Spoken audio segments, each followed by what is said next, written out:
Canada has revoked its emergency measures, having used them to crush dissent, but certain financial restrictions will be in place permanently.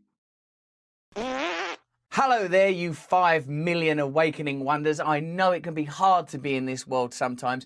I feel your suffering. We are in this together. We will continue to improve together in spite of evident creeping tyranny across the globe. New convoys are springing up to protest while emergency measures are being slipped into law. And today we want to talk about what's happening in Canada post-convoy. Because while Trudeau has been pressured into revoking the emergency measures first proposed, there are slippery little financial movements happening that bring us closer to a kind of technocratic tyranny. We're going to be investigating that in today's video. I want you to know that if you're in the UK, you can come and see me live in March, coming up soon. I'm going to be in Carlisle, Scarborough, Sheffield, Newcastle's coming up soon, Hull. I was in Manchester last week. That's why my voice sounds a bit funny. If you listen, you can hear I sound a little bit cooler, actually. It's an improvement. So if you want to come and see me, there's a link in the description. Come and get your tickets to see me live. You'll have a fantastic time, I promise you. Now let's get into it. Canada's 3-week-old freedom convoy is nearly over. Every trucker blockade in Canada has been cleared. The mostly peaceful protests against the Liberal government's vaccine mandate for truckers are being broken up by law enforcement. Under Mr. Trudeau's decree, police had the authority to push back crowds on foot or with horses, use pepper spray, enter trucks and other vehicles by whatever means necessary and make arrests en masse. That's what they did. So it's just worth checking in there. Push back crowds, use pepper spray, enter trucks and other vehicles, make arrests en masse. Hold that image. In December 2020, Mr. Trudeau chided India for its police response to farmers' blockades of Delhi. Let me remind you, he said, Canada will always be there to defend the right of peaceful protests. Oh, okay then. Whether or not there are extremist elements to a protest, or indeed any large group of human beings, you can see why it's favourable to amplify that narrative if you want to oppose and shut down any form of dissent. And that's exactly what's happened here. Now let's get into the more scary aspect of this story. Even though the emergency measures have been revoked because they've done their job, that's like revoking punching you in the face because you're unconscious now. I can revoke punching you in the face. Hello? It's been revoked. But certain financial restrictions are set to remain for a lot longer. And there's an eerie precedent that involves WikiLeaks, Assange and all that stuff that you're going to love hearing about. Canadian Prime Minister Justin Trudeau has revoked the emergency powers he invoked over just a week ago, saying, "We're ready to confirm that the situation is no longer an emergency." Have you noticed how often we're talking on our videos about the use of language? This is terror now. This is misinformation. This is an emergency. Language is being heavily weaponized by the state. Canada's Egal was du in deiner Freizeit machst, mit der Zahnzusatzversicherung der Bayerischen sind Canada's Deputy Prime Minister, Chrystia Freeland, wants to make permanent the invasive financial surveillance system introduced as part of the Emergency Act to crush the civil liberties protest. If your name is Chrystia Freeland, don't make your primary function in life to surveil people's private financial affairs. Freeland had announced the initial powers earlier this week to freeze the bank accounts of those who support the protests. This order covers both personal and corporate accounts. What I find offensive about that is it's happening under the auspices of liberal democracy. Okay, we're just going to be freezing your bank account. We're just going to be asking you never to leave the house again. We're just going to be pepper spraying you in the eyes. How about this?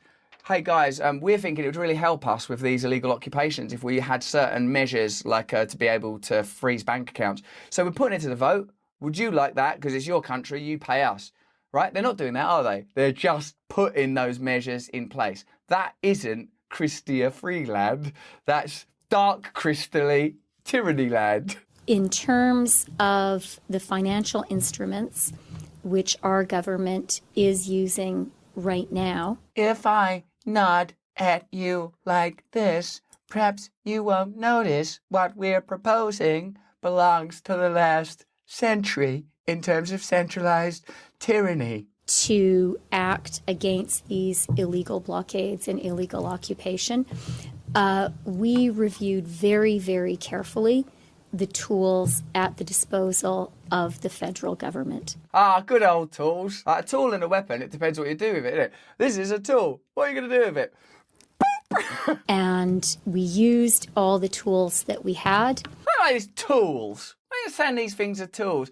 Just some tools. What are these tools? Tools are you go do your fucking tools for the rest of your life, or else we're nicking your money. I don't remember agreeing to that. Yeah, we're the government. Remember when they're campaigning and it's like Trudolf? Hey, I got nice hair. Everyone's included. Which, by the way, I totally agree with. Include everybody. Include everyone. Yeah, yeah. Hey, guess what? If you fuck with us, we're going to use the old tools. Oh, what tools?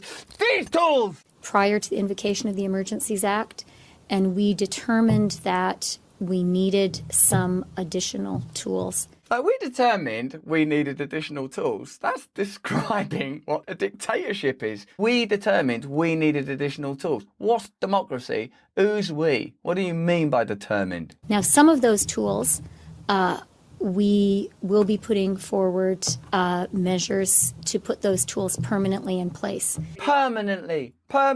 We're just permanently putting this in place. The authorities of FinTrack, I believe, do need to be expanded to cover crowdsourcing platforms. Because I suppose if you look at it, technology can be used in a multitude of ways. We are using it right now to communicate ideas that don't get discussed in the mainstream media, to offer critiques of power that are challenging to what I consider to be the misuse of authority and escalation of measures that are external to democratic processes we've been taught to understand it and how it's presented to us. And like, of course, new technology can be used to bring awareness to ideas, to fundraise, to create relationships. Tools can be used for good, but tools can also be used for bad. And I feel like what they're recognising is, bloody hell, this trucker movement, that escalated fast, and they can fund it using crowd platforms and they can communicate using social media. Oh no, all of our tools of surveillance and oppression are being used to create power for the people, which, by the way, that's what democracy is meant to mean. Populism isn't a shameful thing. Populism means you are in charge of your life. And what they're doing is, oh no, you jolly well don't. This is where the old tools come in handy. Tools.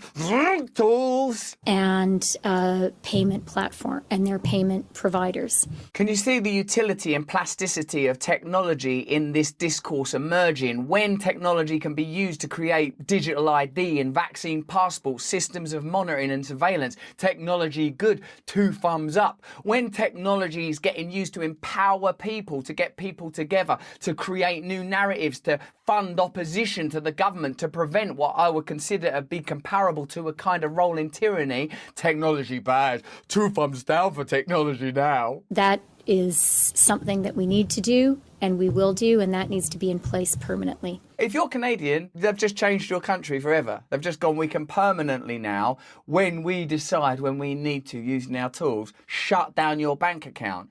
So all they have to do, you've seen now what the method is with the trucker protest. This trucker protest, it ain't good. What do we need to do? Oh, we've got these measures, permanent forever. We're going to shut down the bank account of whoever we want. So all they have to do in the future is label anyone they want as being a threat to the ideals that they're setting out. And then the measures are there, ready and waiting. They've just armed themselves. Some of these other tools, like the sharing of information between law enforcement and financial services, and the requirement of financial services to be reviewing their accounts proactively. Now we know what the new wave of tyranny looks like. It looks like people with nice haircuts and sort of gently sort of bobbing forward in a chair. Okay, so we're just going to be freezing your bank accounts permanently. There's nothing to worry about. And Justin Trudeau condemning protests in India. We'll always be supportive of protest in our country.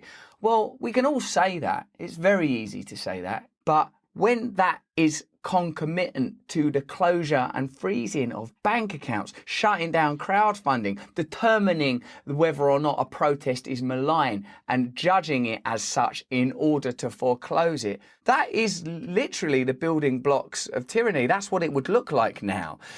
We're sort of idiots, aren't we? We think unless they've got the moustaches, they can't be tyrants, because we all remember what it was last time round.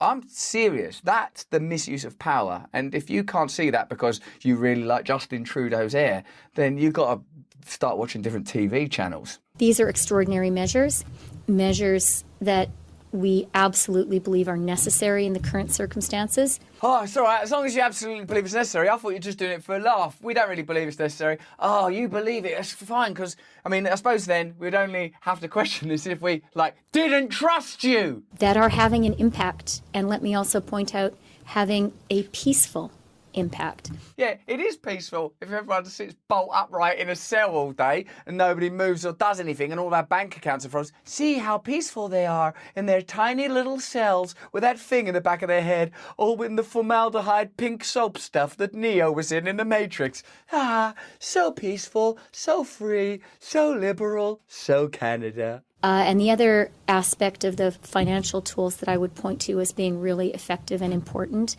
is being clear that insurance on trucks that participate in these illegal occupations and blockades will be suspended.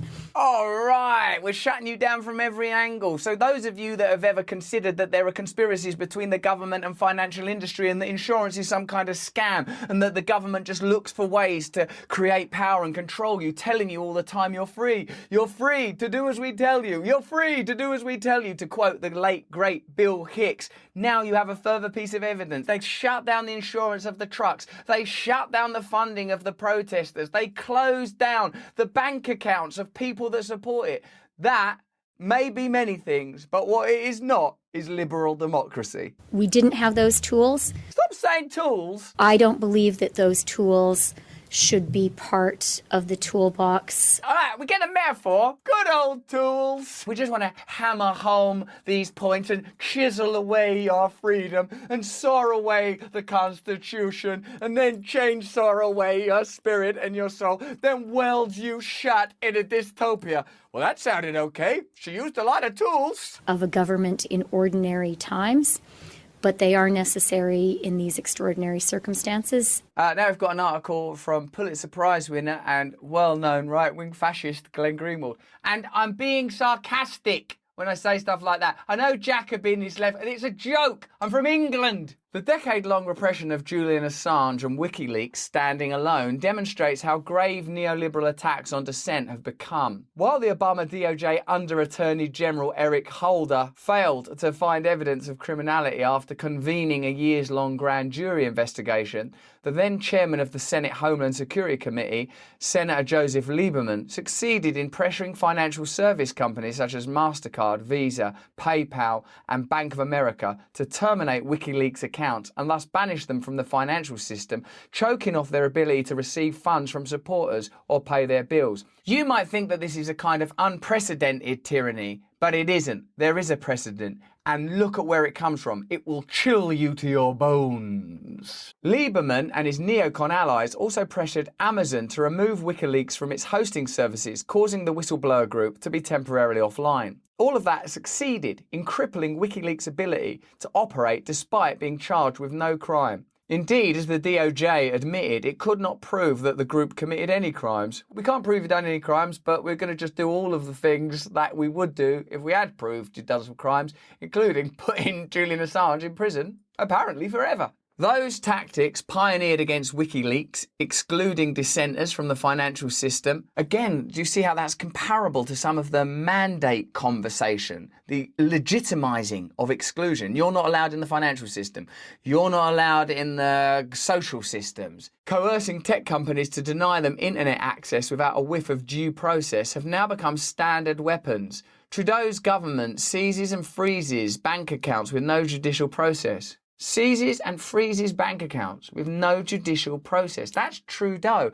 How much largesse and goodwill has this geezer's haircut got him that you can start freezing and seizing bank accounts? The charity fundraising site GoFundMe first blocked the millions of dollars raised for the truckers and announced it would redirect those funds to other charities. Oh, thanks. Then refunded the donations when people pointed out, rightly, that their original plan amounted to a form of stealing. They just had a conversation with someone in the government going, oh, we'll just redirect it to other charities. You can't do that. That's not freedom. You can't just say that the people that you don't agree with are fascists and then behave fascistically. When an alternative fundraising site, Give, Send, Go, raised millions more for the truckers, Canadian courts blocked its distribution. They're like whack-a-moling their way through freedom. Oh, freedom's rude, it said again.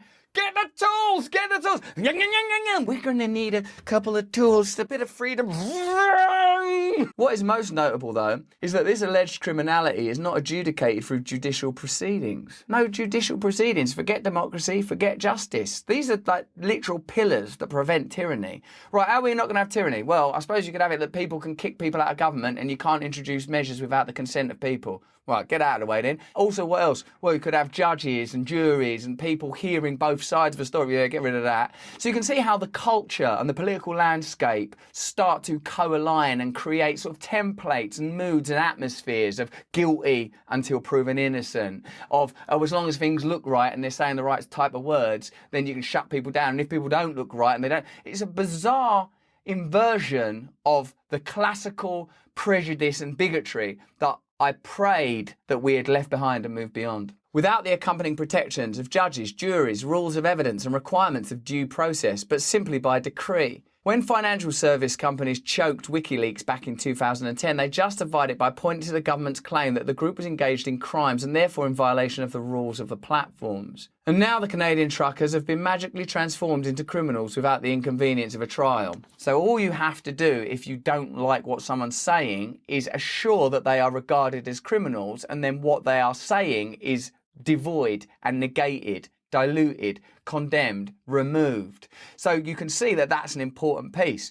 Oh no, there would have to be a trial to prove that they were criminals. Or we could just say they're criminals, shut it all down, move on, with the compliance of a media that just bombards you and amplifies that message. Oh yeah, that would also work, and it's quicker. Last June, PayPal announced a new partnership with the Anti-Defamation League, ADL, whereby the liberal activist group would identify individuals and groups whose ideology is, in the eyes of the ADL, extremist. This would enable not only PayPal, but financial services companies around the world to then terminate their accounts and exclude them from the financial system. Because of their gigantic network effects and economies of scale, there is no viable alternative when the whole industry works together to deny you access. Kicking people off social media deprives them of the right to speak in our increasingly online world. Locking them out of the financial economy is worse. It deprives them of the right to make a living. We have seen how cancel culture can obliterate one's ability to earn an income, but now the cancelled may find themselves without a way to pay for goods and services. Previously cancelled employees who would never again have the opportunity to work for a Fortune 500 company at least have the option to go into business for themselves.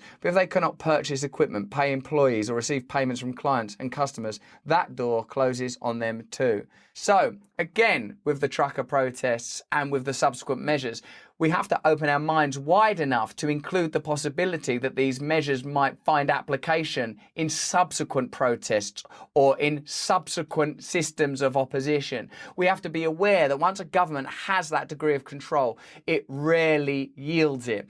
We have to observe that we are living in a unique time, that whatever you think about the pandemic, it is being used to increase power and control in important ways that may never again be undone.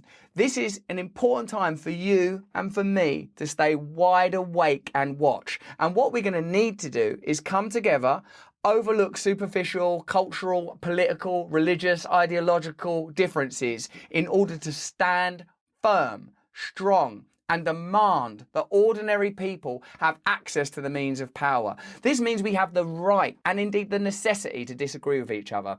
That means that there has to be conflict. Because if you're going like, oh, good, cancel that person, get rid of them, it's going to be you.